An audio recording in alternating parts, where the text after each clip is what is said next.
ಶುಭೋದಯ. ಶೃಂಗೇರಿ ಸುದ್ದಿಗೆ ಸ್ವಾಗತ. ಓದುತ್ತಿರುವವರು ಮಿಥುನ್ ಗುಡ್ಡೆತೋಟ.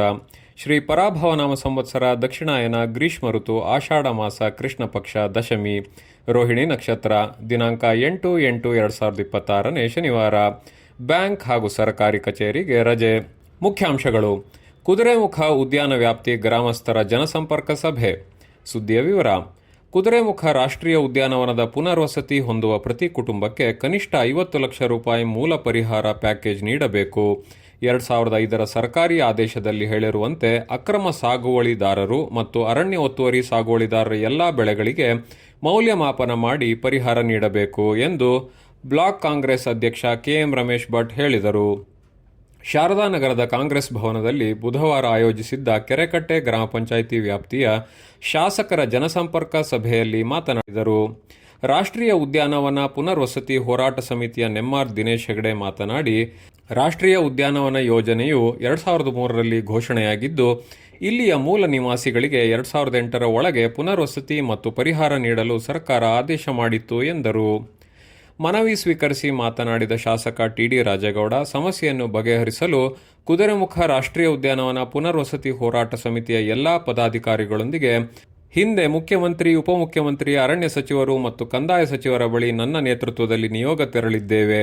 ಕೆರೆ ಗ್ರಾಮದಲ್ಲಿ ಆನೆ ದಾಳಿಯಾದ ಸಂದರ್ಭದಲ್ಲಿ 22 ಕೋಟಿ ಪರಿಹಾರ ಸರ್ಕಾರದಿಂದ ಬಿಡುಗಡೆಗೊಳಿಸಿ ಆನೆ ದಾಳಿಗೊಳಗಾದ ಕುಟುಂಬಗಳಿಗೆ ಪರಿಹಾರ ನೀಡಲಾಗಿದೆ. ವಿಧಾನಸಭಾ ಅಧಿವೇಶನದಲ್ಲಿ ಸಮಸ್ಯೆ ಕುರಿತು ಮುಖ್ಯಮಂತ್ರಿಗಳೊಂದಿಗೆ ಚರ್ಚಿಸಿ ಕೂಡಲೇ ಸಮಸ್ಯೆ ಬಗೆಹರಿಸಲಾಗುವುದು ಎಂದರು.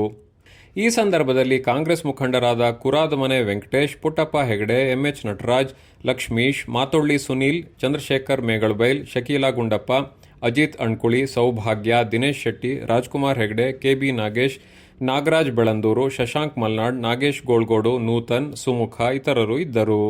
ಗುರುವಾರ ರಾತ್ರಿ ಅಲ್ಪ ಬಿಡುವು ನೀಡಿದ್ದ ಮಳೆ ಶುಕ್ರವಾರ ಬೆಳಗ್ಗೆಯಿಂದ ಮತ್ತೆ ಹೆಚ್ಚಳವಾಗಿದ್ದು, ದಿನವಿಡೀ ಜಡಿ ಮಳೆಯಾಗುತ್ತಿದ್ದು, ಮತ್ತೆ ತುಂಗಾ ನದಿಯಲ್ಲಿ ಪ್ರವಾಹ ಭೀತಿ ಉಂಟಾಗಿದೆ. ಒಂದೇ ಸಮನೆ ಮಳೆಯಾಗುತ್ತಿರುವುದರಿಂದ ಸಾಮಾನ್ಯ ಜನಜೀವನ ಅಸ್ತವ್ಯಸ್ತವಾಗಿತ್ತು. ಕೃಷಿ ಚಟುವಟಿಕೆ ಹಾಗೂ ಪಟ್ಟಣದಲ್ಲಿ ವ್ಯಾಪಾರ ವಹಿವಾಟಿನ ಮೇಲೂ ಪರಿಣಾಮ ಬೀರಿತು. ಕೂತಗೋಡು ಗ್ರಾಮ ಪಂಚಾಯಿತಿ ವ್ಯಾಪ್ತಿಯ ಸುಂಕುರುಡಿಯಲ್ಲಿ ದರೆ ಕುಸಿಯುತ್ತಿದ್ದು, ರಸ್ತೆ ಸಂಚಾರಕ್ಕೆ ಅಡ್ಡಿಯಾಗಿದೆ. ರಾಷ್ಟ್ರೀಯ ಹೆದ್ದಾರಿ 169ರ ಕಡೆಮನೆ ಬಳಿ ಭೂಕುಸಿತ ಮುಂದುವರೆದಿದ್ದು, ರಸ್ತೆಗೆ ಕೆಸರು ಬರುತ್ತಿದೆ. ಧರೆಕೊಪ್ಪ ಗ್ರಾಮ ಪಂಚಾಯಿತಿ ವ್ಯಾಪ್ತಿಯ ಹೊಸಕೆರೆ ಬಳಿ ರಾಜ್ಯ ಹೆದ್ದಾರಿ ರಸ್ತೆಯಲ್ಲಿ ಹೊಂಡ ಬಿದ್ದಿದೆ. ಸಣ್ಣ ಮತ್ತು ಮಧ್ಯಮ ಕಾಫಿ ಬೆಳೆಗಾರರ 10 HP ವರೆಗಿನ ನೀರಾವರಿ ಪಂಪ್ಸೆಟ್ ಸ್ಥಾವರಗಳ ಜೂನ್ 30ಕ್ಕೆ ಅಂತ್ಯಕ್ಕಿರುವ ಅಸಲು ಮೊತ್ತವನ್ನು ಪಾವತಿಸಿದಲ್ಲಿ ಬಡ್ಡಿ ಮನ್ನಾ ಮಾಡಲಾಗುತ್ತದೆ. ಆಗಸ್ಟ್ 31ರ ಒಳಗೆ ಅಸಲು ಮೊತ್ತವನ್ನು ಪಾವತಿಸಲು ಅವಕಾಶವಿದೆ ಎಂದು ಮೆಸ್ಕಾಂ ಪ್ರಕಟಣೆ ತಿಳಿಸಿದೆ. ಜಾಹೀರಾತು: 2 ದಿನದ ಮಂತ್ರಾಲಯ ಯಾತ್ರೆ ಆಗಸ್ಟ್ 11 ಮತ್ತು 12.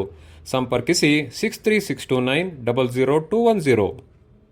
ಪ್ರಧಾನ ಸಂಪಾದಕ ಕೆಎಲ್ ಗೋಪಾಲಕೃಷ್ಣ, ಸಹಕಾರ ಕೆವಿ ರಮೇಶ್, ತಾಂತ್ರಿಕ ಸಹಕಾರ ಮಿಥುನ್ ಗುಡ್ಡೆತೋಟ ಮತ್ತು ಸೌಮ್ಯ ವಿಜಯಕುಮಾರ್. ಜಾಹೀರಾತು ಹಾಗೂ ಪ್ರತಿಕ್ರಿಯೆ ನೀಡುವವರು ಶೃಂಗೇರಿ ಸುದ್ದಿ ಕೇಳಲು ನಿಮ್ಮ ಹೆಸರು ವಾಟ್ಸ್ಆಪ್ ಸಂಖ್ಯೆಯನ್ನು 9448843831ಗೆ ವಾಟ್ಸ್ಆಪ್ ಮಾಡಿ. ವಂದನೆಗಳು.